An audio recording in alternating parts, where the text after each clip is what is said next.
এই মসজিদগুলোতে মডেল মসজিদের নামে অ্যাপয়েন্টমেন্টের নামে কি একটা ইসলামিক অ্যাপয়েন্টমেন্ট দেয় ওনারা এই নামে 13 কোটি টাকার বাজেট মডেল মসজিদের জন্য 21 কোটি টাকা পর্যন্ত হয়েছে। তার উদাহরণ আমার নির্বাচনে, তখন আমি বিরোধী দল এমপি ছিলাম।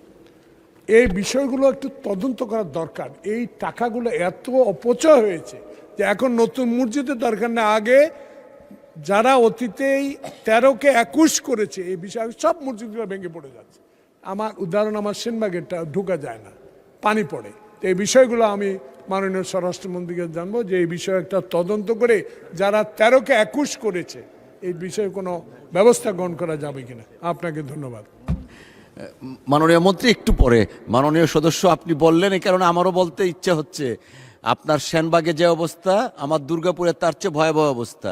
সামনে বিরাট বড় একটা পুকুর, এর পিছনে মডেল মসজিদ, একটা ব্রিজ করে মডেল মসজিদে যেতে হবে। ওই স্থানীয় লোকজন নাম দিয়েছে তাজমহল।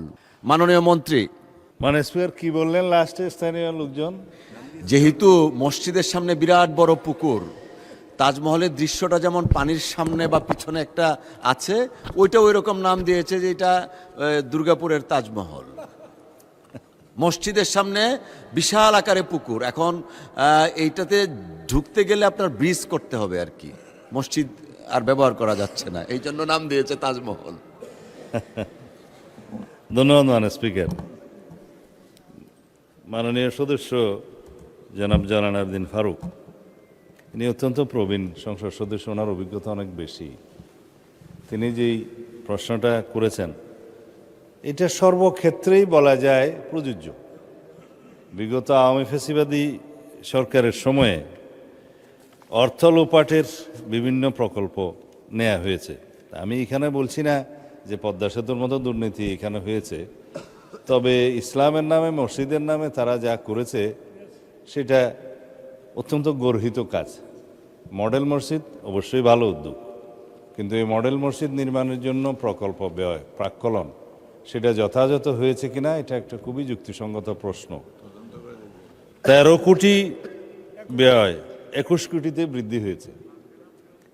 দেবপ্রিয় ভট্টাচার্য সাহেবের যে হোয়াইট পেপারটা প্রকাশিত হয়েছে, আমি কয়েকদিন আগেও বাজেট স্পিচে বলেছি, তাতে এরকম মেগা প্রকল্পে মেগা দুর্নীতির জন্য মেগা বাজেট করা হয়েছে এবং সেটা সময় বৃদ্ধির ক্ষেত্রে 5 বছর থেকে 7 বছরও সময় বৃদ্ধি করা হয়েছে।